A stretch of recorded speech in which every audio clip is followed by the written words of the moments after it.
Hello there, my name is James Harrington and tonight we'll be reacting to the second leg, the quarter-final of the Champions League between Liverpool and Real Madrid. And if you're new to the channel and you do enjoy this video, why not hit that subscribe button, hit that notification bell and give the video a thumbs up. And that's it at Anfield, 0-0, Real Madrid go through and Liverpool's European journey has come to an end. Real Madrid go on to play Chelsea. Now, what I feel with this video I'm going to do is see how my thoughts evolve from the first half to the full-time whistle and go through some of the key talking points throughout the match.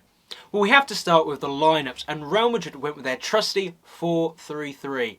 A lot of the players we expected to be featuring tonight. However, the interesting selection point was that at right back. Now, Lucas Vázquez went off injured in El Clasico and it looks like that's him for the season.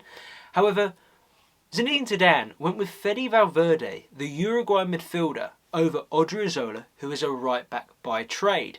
Now, you've got to ask, why did he do that?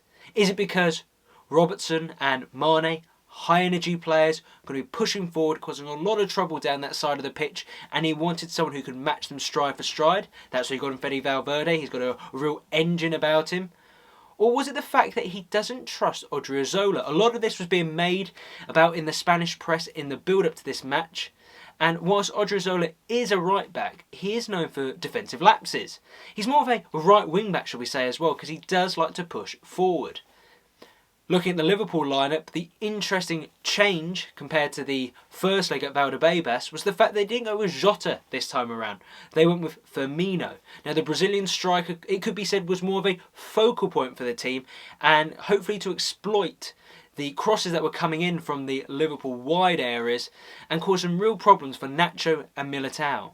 So it was a really exciting start to the game. Liverpool had their high press, high energy style of play, something we've really become accustomed to with the Jurgen Klopp side.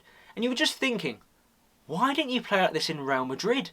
They were so disappointing in the first leg. It was arguably one of the worst performances by a Liverpool side this season. However, you thought, hang on, these are the king of the comebacks, and this is a brilliant start by them, having opportunities in the first 2 minutes. Salah having a golden opportunity, but I believe a layoff by Mane, and it was just Courtois and Salah, and you were just thinking, if he placed the ball a bit better than just firing it straight at the Belgian shot stopper, it could be an entirely different game. The momentum truly could have shifted. However, as the first half went on, Real Madrid grew and grew into the match. It became more of a possession-based style of football, and they started to have some real opportunities going forward. That being said, everyone went in at half-time thinking, if Liverpool continue to play like this, something's going to happen in the second half. So as I said, Liverpool had some really good chances in the first half. You had Salah in the first or second minute it was. Then you had Milner in the 10th minute with his shot from outside the box. However, it was Thibaut Courtois, the Belgian, who has never lost at Anfield, I believe the commentators said, who got a firm right hand to the top corner to keep the ball out. But the best chance really fell in the 42nd minute, and it fell to Gini Wijnaldum.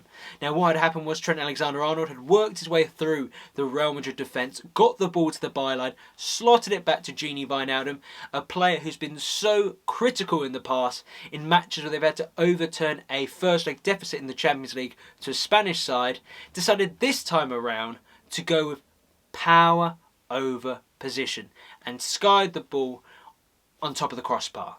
And you just thought that was such a crucial opportunity, especially going to half-time. It could have given Liverpool a real confidence boost and something to really build upon in the second half.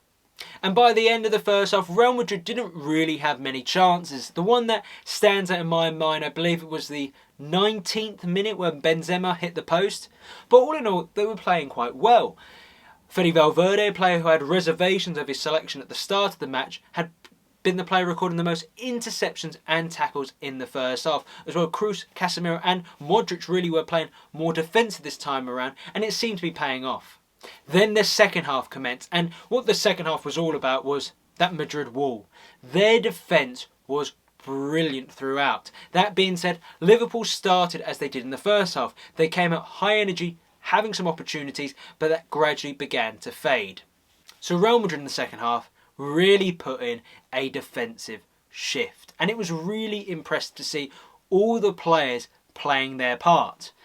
Now, Militao and Nacho formed a formidable partnership, and you didn't really seem to be missing Varane or Ramos. They were clearing their lines, heading all the crosses that came in.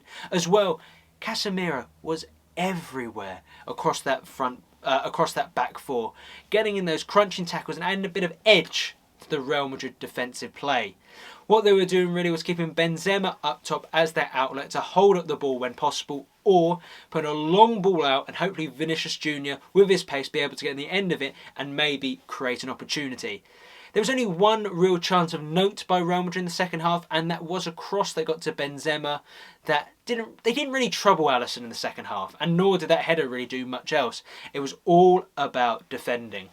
I thought all the substitutions were right by the managers. Of course, Jurgen Klopp's side were chasing the game, trying to overturn that deficit, so they were going more attacking players. Oxlade-Chamberlain, Shaqiri. Whereas with Real Madrid, and what's been quite noticeable late, in the final 20-25 minutes, due to the fact Zinedine Zidane doesn't have the largest of squads, he's having to rotate a lot of his key players to preserve some of their energy for the next match. So he brought off the likes of Vinicius Jr., Toni Kroos, Asensio, and brought in players like Rodrigo and Isco, players that he can trust and who did play a crucial role as the game was being seen out. Liverpool did have most of the ball in the second half. They had 57% possession across the 90 minutes. They had 15 shots but only 4 on target. But what it did feel was that they needed to do something different. They needed to vary the play up. They were hoping a lot on Trent Alexander-Arnold's crosses to cause the Real Madrid defence problems, which it just wasn't. After this tonight's performance, how do I feel about the Real Madrid team? Militao, do I take back my reservations about him? Actually, yes. I think there's still room to grow with him, but in the recent performances, he's showing that he can be a key player in that Real Madrid back line. Do I think Nacho could possibly fill in at centre-back if Sergio Ramos was to leave this summer and be a first-team starter week in, week out? Yes, I do. And do I think that Real Madrid are going to go on and win this competition? Quite possibly. What they are showing at the moment in both La Liga and the Champions League is that they're really turning it on. Irrespective of the fact that they're playing more fixtures than most, irrespective of the fact they've got a very thin side, they have that experience. They're playing really good football of late. And you just think, could they do the double? Quite possibly. So before I sign off, who was my man of the match? Well, for me, it was Casemiro. He was brilliant tonight. Whilst he did seem to be in the walls, be in the trenches at times, I just felt he was everywhere. Interceptions, tackles, breaking the play up. The Brazilian put in a really solid performance. So did everyone. But for me, he slightly edged it. Well, that's it for tonight. Thank you so much for watching. If you did enjoy the video, hit that subscribe button, that notification bell, that thumbs up. It all does help. Comment below your reactions, and do you think Real Madrid are going to win the Champions League? How do you think they're going to cope against Chelsea in the next round? Thank you very much for watching, and I'll see you next time.